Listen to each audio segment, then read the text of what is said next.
Sa nakaraan nating video ay nasubaybayan natin ang pagsali ng ating bida sa paligsahan gamit ang pangalang Dollar. At ngayon naman subaybayan natin ang panibagong hamon sa buhay ng ating bida.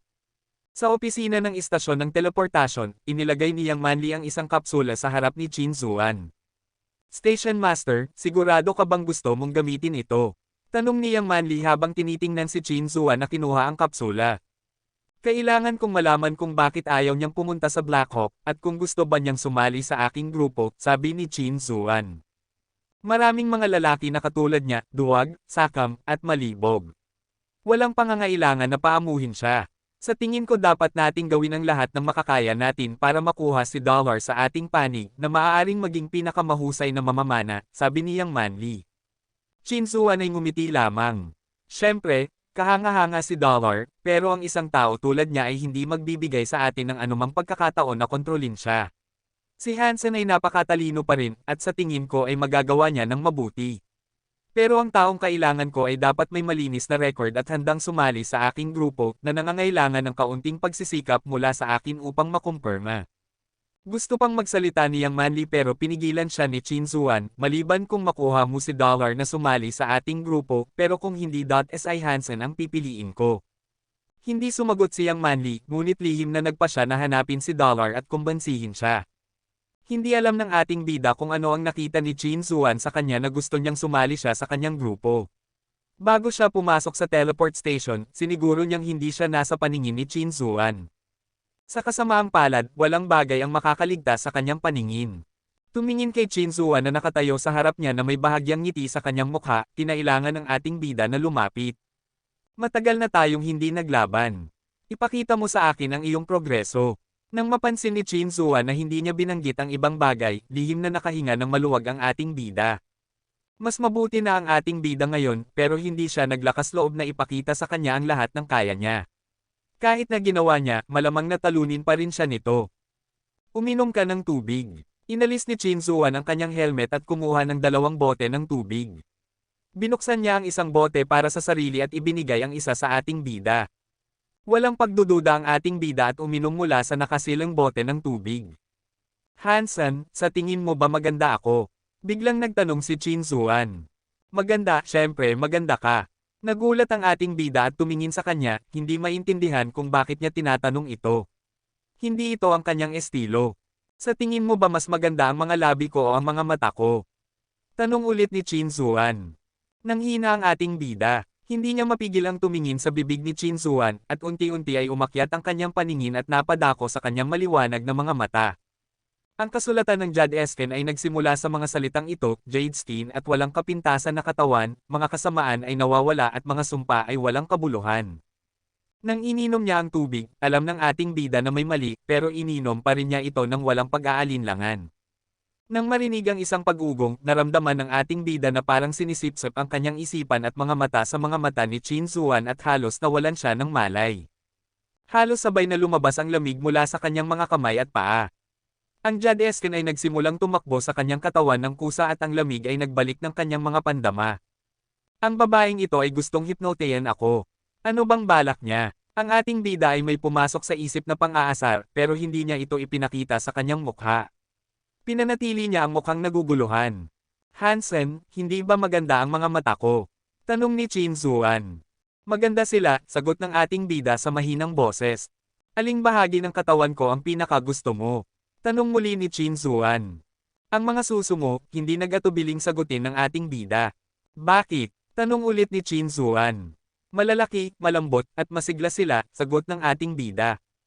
Ang sama, bulong ni Chin Zuan. Nang nasa combat room sila, tiyak na nahawakan ni Hansen ang kanyang mga suso nang mag-away sila. Halika at hawakan mo, sabi ni Chin Zuan, itinaas ang kanyang dibdib. Hindi nagatubiling iabot ng ating bida ang kanyang mga kamay at biglang itinulak ni Chin Zuan ang kanyang mga kamay. Ngayon, makukumpirma na niya na ang ating bida ay lubos na nahipnotismo niya, dahil ang sinumang normal na tao ay magdadalawang isip kapag narinig ang ganitong kakaibang kahilingan, na hindi ginawa ng ating bida. Ikaw ba si Dollar? Ang unang tanong ni Chin Zuan ay labis na nakatakot sa kanya. Hindi napansin ng ating bida na nakakonekta na si Chin Zuan ng ilang mga piraso. Walang oras para mag-isip pa, sumagot siya, hindi. Tumango si Chin Zuan, na tila hindi rin naniniwala na ang dalawa ay iisang tao. Patuloy siyang nagtanong, bakit ayaw mong pumunta sa Black Hawk? Dahil masyadong malayo ito mula sa bahay, sagot ng ating bida. Ano ang kinalaman niyan? Hindi naintindihan ni Chin Zuan ang kanyang loika. Hindi ko maaalagaan ang nanay ko at kapatid ko kung masyadong malayo mula sa bahay, dahan-dahang sumagot ang ating bida. Medyo nagulat si Chin Zuan at pagkatapos ay lumambat ang kanyang tingin. Tinanong niya, naisip mo na bang sumali sa aking grupo? Hindi. Bakit? Medyo nagalit si Chin Zuan. Natatakot ako sa panganib. Hindi ako pwedeng mamatay, sagot ng ating bida. Bakit hindi ka pwedeng mamatay? Tanong ni Chin Zuan sa ating bida, na nagtataka sa kanyang sagot. Kung mamamatay ako, ang mama ko at ang kapatid kong babae ay magiging biktima ng pang-aabuso ng mga kamag-anak namin, at hindi ko sila maaring hayaan na maabuso, patuloy na sumagot ang ating bida. Ang ekspresyon ni Chin Zuan ay naging mas malambing, at patuloy siyang nagtanong, bakit ka pumayag na sumali sa bullseye? Dahil sa iyo. Ako. Nalilito si Chin Zuan. Because I like you. Nakadal pa rin ang mukha ng ating bida. Medyo namula si Chin Zuan, bakit mo ako gusto? Kasi maganda ka. May iba pa bang dahilan? Oo. Anong dahilan? Sa hindi inaasahang pagkakataon, medyo nasasabik si Chin Zuan nang marinig ang sagot. Because you are beautiful. Hindi ba't pareho lang ang dahilan? Nagkunot noo si Chin Zuan. Hindi. Bakit hindi? Tanong ni Chin Zuan sa ating bida. Na naguguluhan. Because the first time I saw you, I thought you are beautiful. The second time I saw you, you are more beautiful. I can't move away my eyes and want to look at you forever. Namula ang pisngi ni Chin Zuan. Itinaas niya ang kanyang braso at gustong supukan ang ating bida, pero sa huli ay hindi niya nagawa iyon at mabilis na pinisil na lang siya. Biglang bumagsak ang ating bida sa lupa na may, ouch, na parang nahulog siya mula sa kama habang natutulog. Si Chin Zuan ay kusang nagabot ng kamay, ngunit ibinalik ito at hinayaan ang ating bida na mahulog sa lupa habang namumula sa ilang mga iniisip. Ano ang ginawa mo sa akin?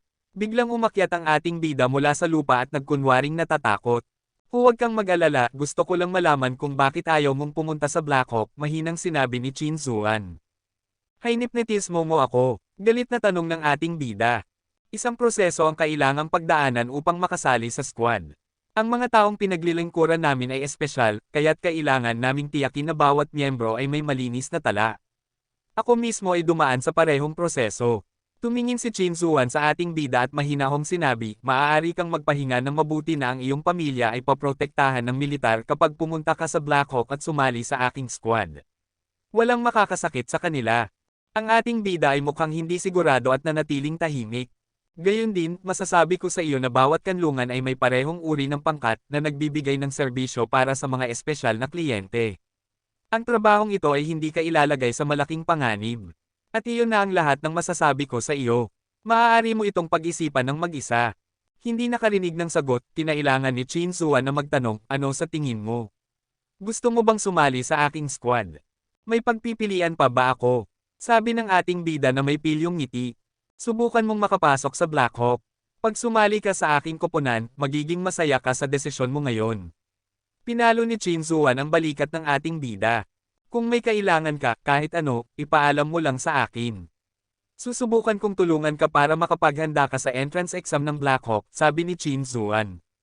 Gusto ko lang malaman ng isang bagay. Nang ako ay nahipnotismo, may tinanong ka ba sa akin na iba pa bukod sa kung bakit hindi ako interesado sa Black Hawk? Tanong ni Han Senador. Hindi, ako ay isang disiplinadong sundalo. At hindi ako interesado sa iyong mga pribadong bagay, sabi ni Chin Zuan ng may katatagan, habang ang kanyang puso ay kumakabog na parang may pusa na humuhukay dito. Talaga, ang ating bida ay tila nag-aalala pa rin. Siyempre hindi, sabihin mo lang kung kailangan mo ng kahit ano. Basta hindi masyadong mahal, tutulungan kita sa paghahanda para sa pagsusulit, na nasa loob ng wala pang 2 buwan, sabi ni Chin Zuan at umalis, namumula ang kanyang mukha. Pagkaalis ni Chin Zuan, naglabas ang ating bida ng mahabang buntong hininga ng ginhawa. Mula ngayon, malamang na hindi na siya pagdududahan ni Chin Zuan. Isang napakagandang pagkakataon ito. Si Chin Zuan ay lubos na magtitiwala sa akin pagkatapos nito kaya maaari siyang maging aking takip. Akala ng iba na lumakas at gumaling ako dahil sa kanyang tulong at hindi nila sospek na ako si Dollar. Pagkatapos, unti-unti kong maipapakita ang aking tunay na kakayahan gamit ang aking sariling pagkakakilanlan at tuluyan ng iiwan ang anyo ni Dollar, naisip ng ating bida sa sarili. Ito ang dahilan kung bakit siya pumayag sa hiling ni Chin Zuan. Gayun din, talagang makikinabang ang kanyang pamilya sa proteksyon ng militar. Pagkatapos ay nag-teleport ang ating bida sa God Sanctuary dahil oras na ni Dollar na lumahok sa ikalawang round ng martial arts contest.